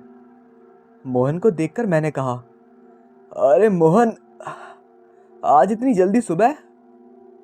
फिर मोहन ने कहा, क्या भैया जी, 8 बज चुके हैं, आज संडे है। आज संडे तो क्या मतलब, आप सोते रहोगे क्या भैया? फिर मैंने कहा, ना यार मोहन। ये बोलकर मैं चुप हो गया। पहले सोचा कि मोहन को कल रात के बारे में सब बता देता हूँ। फिर मैंने सोचा नहीं, कहीं इसे कल रात की बात बताई तो ये मुझे पागल ना समझे। इसलिए फिर मैंने मोहन से दूध लिया और घर के अंदर वापस गया। मैं पेशे से टीचर हूँ और आज संडे होने की वजह से पूरा दिन मैं घर पर ही रहता हूँ। तो मैंने सोचा आज क्यों ना घर की सफाई कर ली जाए। जब तक माया थी तब वही घर का सारा काम करती थी और जब से उसकी मौत हुई है घर की सफाई सही से नहीं हुई। फिर उसके बाद घर का सारा काम जब तक पूरा हुआ तब तक दोपहर के 1 बज चुके थे। पर मुझे काम करके बहुत थकान होने लगी थी, इसलिए मैंने सोचा क्यों ना कुछ देर आराम कर लिया जाए। फिर उसके बाद कुछ देर आराम करने के चक्कर में मेरी आँख कब लगी मुझे पता ही नहीं चला। फिर पता नहीं कितनी देर बाद मेरी आँख खुली तो मैंने फ़ोन में टाइम देखा तो पता चला मुझे सोते सोते रात हो गई थी। शायद आज ज़्यादा काम करने की वजह से मुझे कुछ ज़्यादा ही थकान हो गई और शायद इसी वजह से मेरी आँख नहीं खुली। फिर उसके बाद मैंने रात के 8 बजे से खाना बनाना शुरू करा और रात के 10 बजे तक मैं खाना खाकर अपने बेडरूम में आकर फ़ोन चला ही रहा था। तभी दरवाजे की घंटी बजी। घंटी की आवाज़ सुनकर मैंने कहा, अरे कौन है इतनी आधी रात को? इतना बोलकर मैं दरवाजे को खोलने के लिए जैसे ही आगे बढ़ा, दरवाजे की घंटी फिर से बजी और उसके बाद लगातार बजती रही। इसलिए फिर मैंने कहा, अरे आ रहा हूँ भाई। इतना बोलकर मैं दरवाजे के पास आया ही था, तभी दरवाजे के बाहर से एक आवाज़ आई, दरवाज़ा खोलो राहुल, मैं हूँ माया, तुम्हारी माया, दरवाज़ा खोलो राहुल। मैंने जैसे ये सुना तो जैसे मैं जम सा गया और मेरे अंदर डर की एक लहर सी चलने लगी। 4-5 मिनट तक एक ही जगह पर ही खड़ा था मैं। तभी मेरे पीछे से एक आवाज़ आती है, खड़े खड़े दरवाज़ा को क्यों देख रहे हो राहुल? कब से कोई घंटी बजा रहा है, दरवाज़ा खोलो राहुल। मैं इस आवाज़ को बहुत अच्छी तरह से पहचानता हूँ क्योंकि ये आवाज़ और किसी की नहीं बल्कि माया की ही थी। आवाज़ सुनकर भी मैं पीछे नहीं मुड़ा, बस वहीं खड़े खड़े ये सोच रहा था कि वो कैसे हो सकती है, क्योंकि अभी कुछ देर पहले उसकी आवाज़ घर से बाहर सुनाई दे रही थी और घंटी की आवाज़ अभी भी बाहर से लगातार आ रही थी।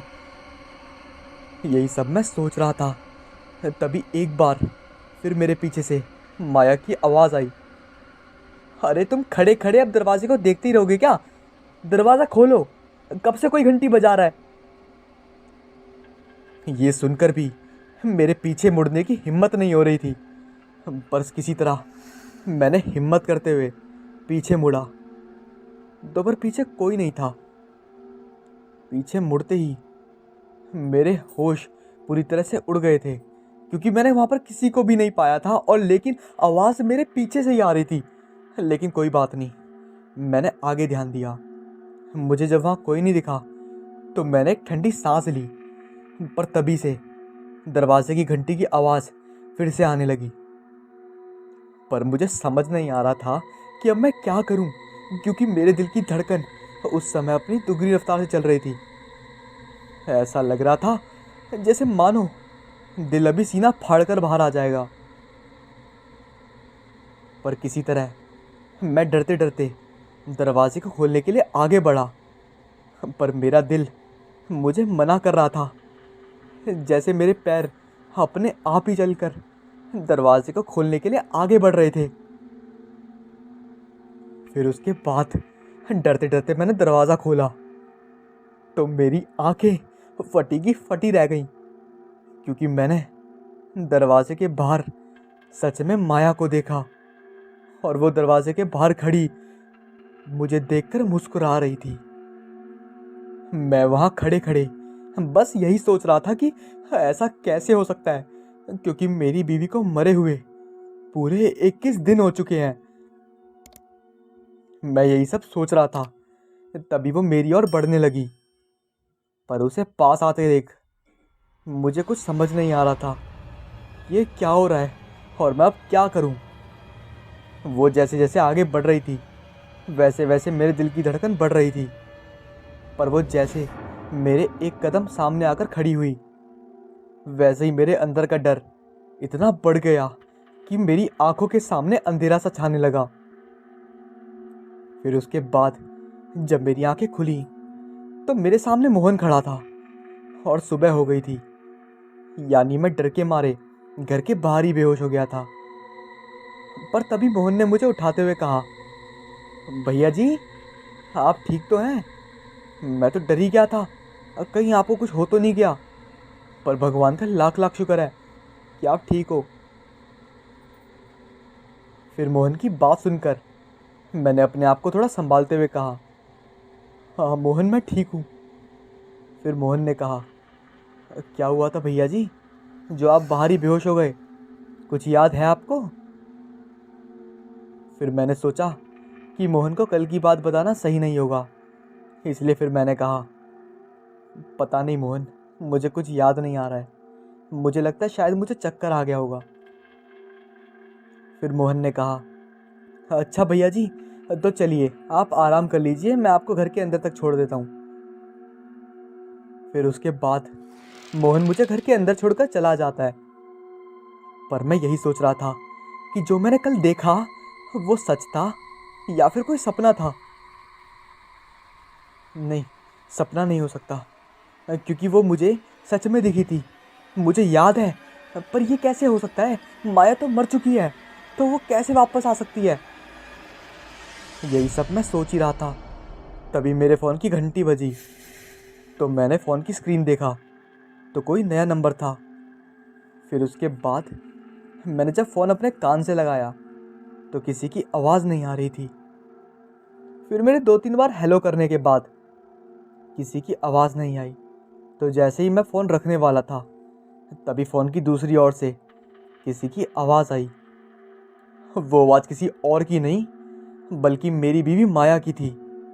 और वो बोल रही थी, राहुल मुझे आपकी याद आ रही है, और अब मुझसे आपके बिना एक पल नहीं रहा जा रहा, इसलिए मैं आज ही आपको लेने आ रही हूँ।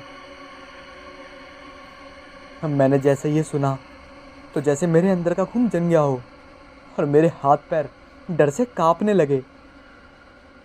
पर मुझे कुछ समझ नहीं आ रहा था कि अब मैं क्या करूं। यही सब सोच रहा था कि क्या आज मैं मर जाऊंगा, क्या ये आज मेरा आखिरी दिन है, वो मुझे आज मार देगी क्या। यही सब सोचते सोचते ना जाने कब रात हो गई। फिर उसके बाद अब रात के 10 बजे हैं और मैं अपने कमरे में ही बैठा हूँ। तभी मेरे कमरे के बाहर से एक आवाज़ आई, राहुल, राहुल देखो मैं आ गई आपको लेने। इतना बोलकर वो एक डरावनी हंसी हंसने लगी, पर अब वो मुझे लेने आ चुकी थी। फिर उसके बाद इंस्पेक्टर विजय कहता है, अरे इस राहुल की डायरी में इसके आगे कुछ लिखा क्यों नहीं है।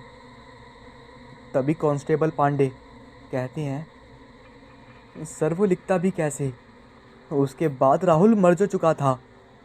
और सर राहुल की पोस्टमार्टम रिपोर्ट में ये साफ साफ लिखा है, राहुल हार्ट अटैक से मरा था। और डॉक्टर का कहना है राहुल ने कुछ डरावनी चीज़ देखी थी जिससे राहुल को हार्ट अटैक आया था और राहुल ने भी अपनी डायरी में यही लिखा है। इंस्पेक्टर विजय कहता है, ये कैसे हो सकता है पांडे? राहुल की बीवी तो मर चुकी थी, वो कैसे आ सकती है? पांडे कहता है, पर सच तो यही है। ये बोलकर पांडे विजय को पोस्टमार्टम रिपोर्ट देखकर वहां से चला जाता है। अब पुलिस को कुछ भी लगे, पर सच नहीं बदला जा सकता। जब उस रात राहुल अपनी डायरी लिख रहा था, तभी उसे माया की आवाज़ आती है। वो कह रही थी, राहुल राहुल देखो मैं आ गई आपको लेने। फिर उसके बाद राहुल अपनी डायरी लिखते हुए कहता है, वो आ गई मुझे लेने। इतना बोलकर राहुल लिखना बंद करता है और डरते डरते पीछे देखता है। वो जैसे ही पीछे मुड़ता है तो वो देखा है माया उसके पीछे ही खड़ी थी और वो उसको मुस्कुराकर देख रही थी। उसे वहां खड़े देखकर राहुल की आंखें फटी और फटी की फटी रह गईं। और फिर उसके बाद माया जैसे ही राहुल के पास धीरे धीरे बढ़ रही थी, राहुल ये देखकर बहुत डर रहा था और उसका दिल बहुत तेजी से धड़कने लगा था। फिर राहुल उसी डर को सह नहीं पाया और उसी समय राहुल को हार्ट अटैक आ जाता है और वहीं उसकी मौत हो जाती है।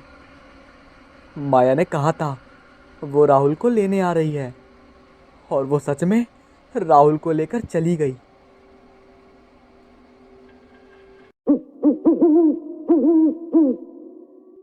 रविवार का दिन था। सामूहिक प्रार्थना के बाद स्त्री, पुरुष, बूढ़े, जवान, बच्चे एक एक करके गिरजाघर से बाहर निकलने लगे।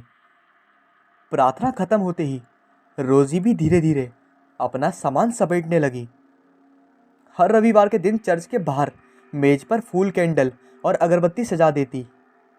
चर्च में आने जाने वाले उससे कुछ ना कुछ सामान जरूर खरीदते और वो उन पैसों को चर्च के अंदर रखी दान पेटी में डाल देती। तभी फादर जॉन रोजी के पास आए और प्यार से उसके सर पर हाथ फेरकर कहने लगे, रोजी बेटा, तुम भी अब अपने कमरे में जाकर विश्राम कर लो। तुम्हारे लिए फल और दूध कमरे में रखवा दिए हैं और इधर उधर भटकने की जरूरत नहीं है। अपना सामान समेटो और अंदर जाओ, मैं अनाथालय होकर आता हूँ। ये फादर की हर रोज की दिनचर्या थी। सुबह चर्च में प्रार्थना के बाद शहर जाकर अनाथालय में बच्चों को वो पढ़ाते थे और शाम तक लौटकर घर आते थे। फिर रात का खाना एक साथ खाकर वो अपनी कमरे में जाकर किताबें पढ़ने लगते थे। कभी कभी रोजी भी उनके पास आकर बैठ जाती थी और वो उसे किताबों से दूर देशों के बारे में बताते। यस फादर, जैसा आप कहें, कहते हुए टेबल से कैंडल, अगरबत्ती और फूल उठाने लगी। रोजी एक अनाथ लड़की थी। रोजी 4 साल की थी जब उसके माता पिता का रोड एक्सीडेंट में देहांत हो गया था। वह गरीब थी, इसलिए सभी रिश्तेदारों ने उसकी जिम्मेदारी उठाने में अपनी असमर्थता दिखाई। जिस मकान में वो अपने पेरेंट्स के साथ रहती थी, रोजी के पिता का चर्च से बहुत जुड़ाव था और वो फादर जॉन के मित्र भी थे। रोजी को पालने की जिम्मेदारी उन्होंने अपने ऊपर ले ली। चर्च की ही एक ऊपरी मंजिल में एक कमरा उसे रहने के लिए दे दिया। कमरे में जाने के लिए चर्च के पिछले हिस्से में सीढ़ियां बनाई थी। चर्च एक पहाड़ी के ऊपर बनी हुई थी और उसके पीछे ढलान थी जिस पर बनी पगडंडी का इस्तेमाल लोग आने जाने के रास्ते के लिए करते थे। पर धीरे धीरे लोगों ने उसका इस्तेमाल करना बंद कर दिया और वो ढलान एक दिन घने जंगल में तब्दील हो गई। ऊंचे ऊंचे पेड़ पौधों के अलावा अब वो जंगली जानवर का भी घर बन गया था। सरकारी महकमे ने लोगों की सुरक्षा के लिए पूरे हिस्से की नुकीली तारों से घेराबंदी कर दी ताकि जानवर आबादी तक ना पहुंच सकें।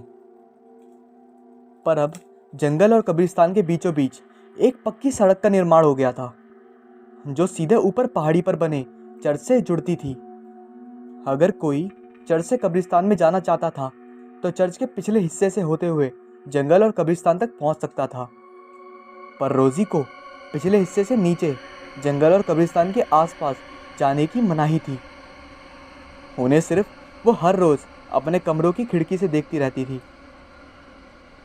उस सड़क पर लोगों का आना जाना लगा रहता था।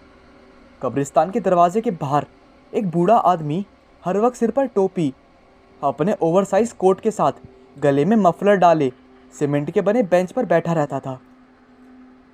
उसने आखिरी बार अपने कपड़े कब बदले होंगे ये शायद वो खुद भी भूल चुका होगा। रोजी अपना काम खत्म कर चुकी थी कि उसी समय वो औरत उसे फिर से दिखाई दी। सिर से लेकर पांव तक उसने खुद को एक लंबे से काले गाउन में ढका हुआ था।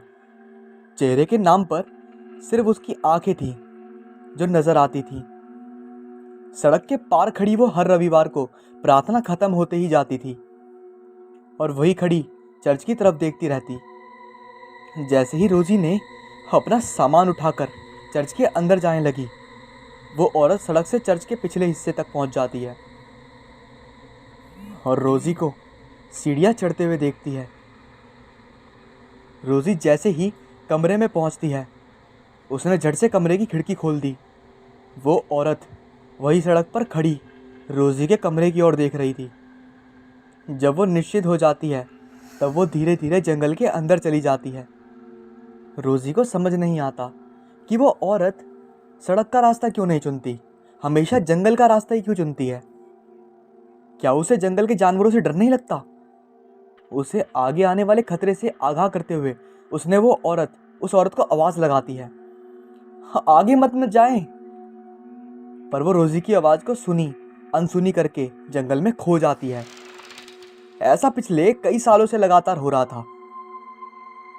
इस बात का जिक्र उसने कई बार फादर से भी किया था कि पिछले कई सालों से एक औरत हर रविवार को उनके जाने के बाद दूर होकर चर्च को देखती रहती है और फिर जैसे ही वो कमरे में पहुंचती है, वो जंगल में गायब हो जाती है।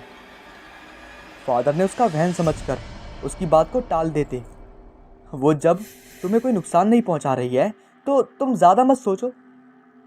एक दिन रोजी की बात रखने के लिए वो एक बार चर्च से निकलते ही छुप गए। उन्हें चर्च के पास कोई औरत नजर नहीं आई। रोजी का वहम समझकर उन्होंने बात को आगे नहीं बढ़ाया, पर रोजी ने मन ही मन उसने ठान लिया था कि वह उस औरत के राज का पर्दाफाश करेगी। अब वो बच्ची नहीं रही थी, कोई उसे बहला फुसलाकर चुप करवा सके। वो 12 साल की हो चुकी थी। अपना भला बुरा वो समझने लगी थी। अपनी बात को सही साबित करने के लिए उसने मन ही मन पक्का इरादा कर लिया था। उसके पूरे 6 दिन बेचैनी से बीते। रविवार के दिन सुबह तेज बारिश हो रही थी और आंधी चल रही थी। पेड़ों की शाखाएं टूट टूट कर गिर रही थी। मौसम का ऐसा भयानक रूप उसने पहले कभी नहीं देखा था। आज का तूफान किसी अनहोनी की तरफ इशारा कर रहा था। फादर ने सुबह ही रोजी को कह दिया था, आज बाहर मेज पर सामान रखने की ज़रूरत नहीं है। इस आंधी तूफान में वहाँ बैठना अक्लमंदी नहीं होगी। तुम अपने कमरे में ही रहना। फादर, मैं सामान को टोकरी में रखकर छाता लेकर बैठ जाऊंगी। चर्च में प्रार्थना करने वालों को किसी तरह की मुश्किल नहीं होनी चाहिए। हाँ, आप चिंता ना करें, मैं संभाल लूंगी। प्रार्थना का समय होने वाला था। उसने सारा सामान एक टोकरी में रखा और छाता लेकर चर्च के बाहर एक स्टूल पर बैठ गई। अंदर चर्च में पूरे 2 घंटे तक चर्च का कार्यक्रम चलता रहा। जैसे ही सामूहिक प्रार्थना हुई, एक एक करके सभी लोगों के साथ फादर भी चर्च से बाहर आने लगे। पूरा चर्च खाली हो चुका था। रोजी की निगाहें सड़क से हटी नहीं रही थीं, पर अचानक से वो औरत खड़ी हुई दिखाई देने लगी। रोजी हैरान हो रही थी क्योंकि आज उसकी आंखें सड़क से एक पल के लिए भी नहीं हटी। एक पल वहाँ कोई नहीं था और दूसरे पल ये कहाँ से आ गई। रोजी ने आज अपने मन की सुनना चाहती थी। उसका मन कह रहा था कि अभी के अभी उससे जाकर पूछ लूं आखिर वो है कौन और क्यों उसका पीछा करती रहती है। रोजी ही जैसे ही सड़क पार करके उस औरत के पास पहुंचकर उससे पूछने लगी, कौन हो तुम और क्यों मेरा पीछा करती रहती हो? वहां जंगल में क्यों जाती हो? क्या तुम्हें वहां जानवरों से डर नहीं लगता? एक के बाद एक उसने प्रश्नों की झाड़ी लगा दी। पर उसने किसी प्रश्न का जवाब नहीं दिया। तुम अंदर जाओ, कहते हुए उसकी आवाज़ गूंजने लगी। आवाज़ इतनी ज़्यादा तेज़ थी कि रोज़ी को अपने दोनों कानों में हाथ रखने पड़े। नहीं, मैं आज अंदर नहीं जाऊंगी। पहले तो मेरी बात का जवाब दो। अंदर जाओ, कहते ही आसमान में बिजली चमकी और एक पेड़ की शाखा पर जाकर टकरा गई। पेड़ धू धू करके जलने लगा। सब कुछ इतना अचानक से हुआ। रोजी ये सब देखकर घबरा गई और सड़क पार करके चर्च के अंदर भागते हुए पहुंच गई। वहीं दरवाजे पर खड़े होके वो औरत से कहने लगी, तुम भी अंदर आ जाओ, यहाँ बिजली चमक रही है। वो वहीं सड़क के किनारे खड़ी होकर जोर जोर से हंसने लगी। उसके हंसते ही बादल और जोर से गरजने लगे। चारों तरफ घुप अंधेरा छाने लगा। कभी आसमान में बिजली चमकती तो कभी मूसलाधार बारिश होने लगती।